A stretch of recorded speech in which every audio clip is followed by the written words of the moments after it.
You start to unravel one rule, you may as well not respect any of them. And then you're no longer going to... Don't eat it, don't eat it. But you have to look at why and at what time that rule was written. So, follow the rules that your religion teaches you. That's what I said. But you have to understand that many of the rules were written at a time when they made more sense than they do today, as far as I can tell. So it's very... And by the way, it's very complicated to start interpreting for yourself. Which to follow, which not to follow. It's actually easy to follow the rules. There's less thinking involved. And it's all right, but don't eat it. I don't need it anyway. I don't need it. Try. I don't want it. I'm going to miss pork. I'm not going to eat ham and eggs. I don't need it. What else? I need a shrimp. All right, so they like the shrimp sandwich. I don't eat it. I don't need it. I'm not missing anything. I don't want it. And you're probably right. I mean, shrimp today mostly comes from Vietnam. It's not a helpful food. People use the wrong word by they say healthy food. I'm not interested if the shrimp was healthy. I'm interested if it makes me. It's healthful is the word you want to use. By the way, we're talking about words. I remember learning that 20 years ago. It's a tricky word, healthy and healthful. A lot of mistakes come from the advertising industry with adults work. Anyone who can't be a novice becomes an advertising executive. And sure, that's a really works as a speechwriter for a politician. But anyway, they'll say you don't think it's real and healthy. You're not interested in the health. You're going to be healthy. The real health's full. I mean, it's full of health. That's not the end of there. It's a semantic issue. What I'm saying is, you like to eat a shrimp unless you eat it. I don't eat them anyway. It's filthy, dirty little animals. Get a lot of years. The same with calamari I'm talking about. I ain't eating anymore. You can't say someone's raised from the Monterey, California, to the Memorials, to the calamari, even comes from Korea. Do you have any idea what that food is like? Well, what kind of sea are they capturing it in? The shellfish today. And a lot of people get mad when I say it because a lot of Italians eat the shellfish, the calamari, the this or that. And I believe me, I love it as much as anybody. But today, where do you think it's coming from? It's not your grandfather's calamari. That's a funny line, by the way. It's not your grandfather's calamari. It's really true. I mean, when your grandfather ate calamari, maybe it didn't come from polluted water, you know, like where it comes from today, this squid. Secondly, whatever. I don't want to go into it, but the shellfish thing is an issue to begin with. I don't eat any hard-shelled shellfish at all anymore. So most of it's from Asia today. Okay, some of it comes from Boston. You actually want to eat something that comes from the waters of Boston, where Texas is made. You know what I'm saying? Follow it in that way. I'm just using that. Let's say people like that are going to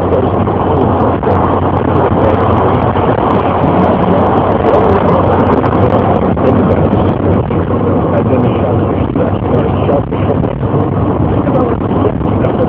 A conservative area where that goes into the dump and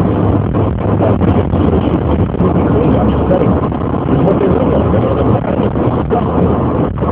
So, they're teaching us the other we're supposed to eat sourdough and rice. Is that culture? You know, here's something funny years ago. I got so obsessed with the topic of the program. When I wrote an nutrition article, I said it's culture.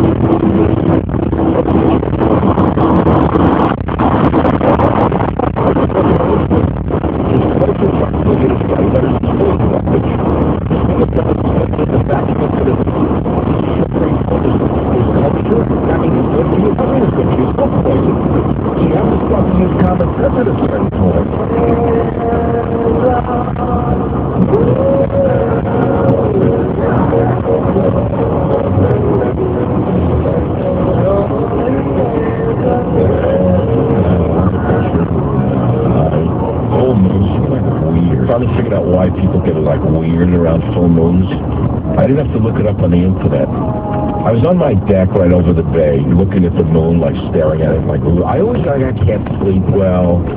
You get a little extra, like edgy. Do you know why?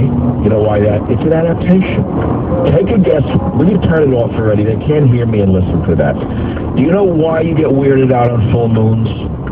Because in the ancient times, in your ancient days prior to today, prior to civilization, you hunted on full moon nights because you had better light to hunt with. And so your perceptions were naturally raised during the full moon so that you could be a better hunter, a more proficient hunter. That's what I thought it was. Just me and Terry. No, it makes sense, doesn't it? You see, at a certain point in your life, if you've spent your whole life digging and looking and trying to figure things out, you can actually answer questions that bewildered you before. And that's why I'm so good in the radio business. And that's why my audience is so loyal. In other words, I take complex questions that sometimes you can't find an answer to, and I give you an answer that makes sense. And you say, you know, that makes sense. So what would you like to talk about? You want to talk about Obama saying 80% of the American people want to raise taxes when the number is actually, what, 18%? Yeah, open mic to mic. Anything but a lifestyle. I don't want to do lifestyle. I may be a living legend, but I have my limits. And do you agree with me? No, I'm going to ask you a question. We're going to get the hunters calling. I don't want it. I'm going to start it. Once you go down that road, you're finished with the reload and they start to calibers and reloading. You're finished. There's 4 things you should never talk about in radio, which I'm not going to tell you because I'll help the young people compete with me.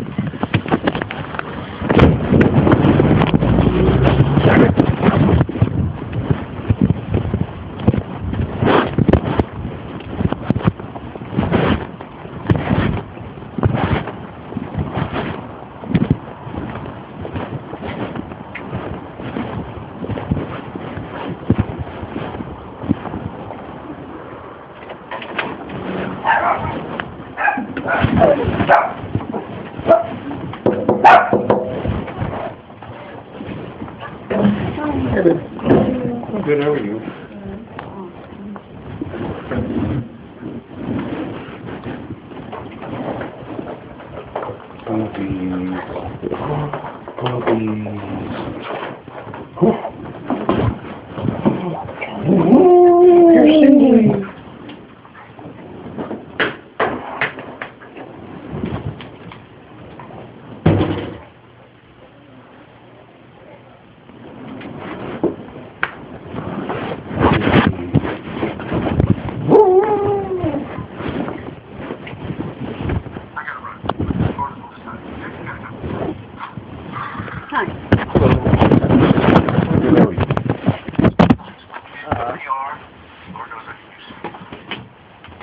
I'm off.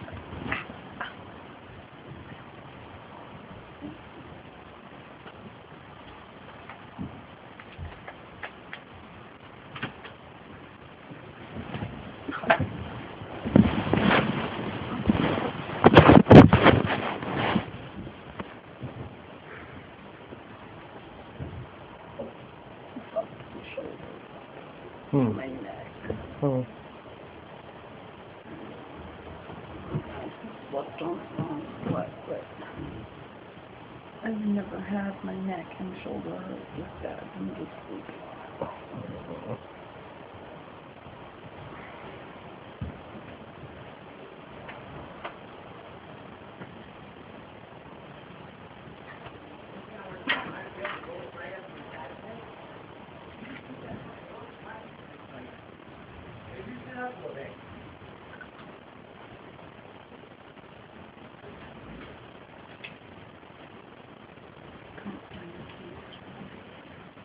Open it up, Jerry.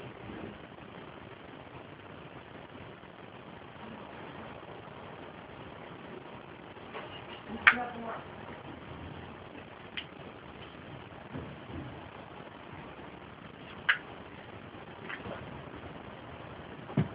Yeah.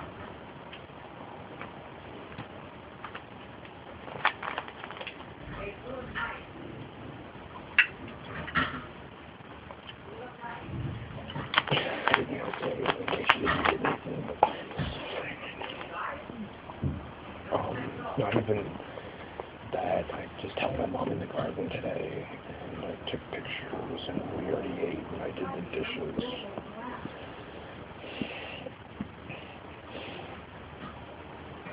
So I've eaten, by the way. My mom didn't work today, and I think that's probably going to be kind of a new thing where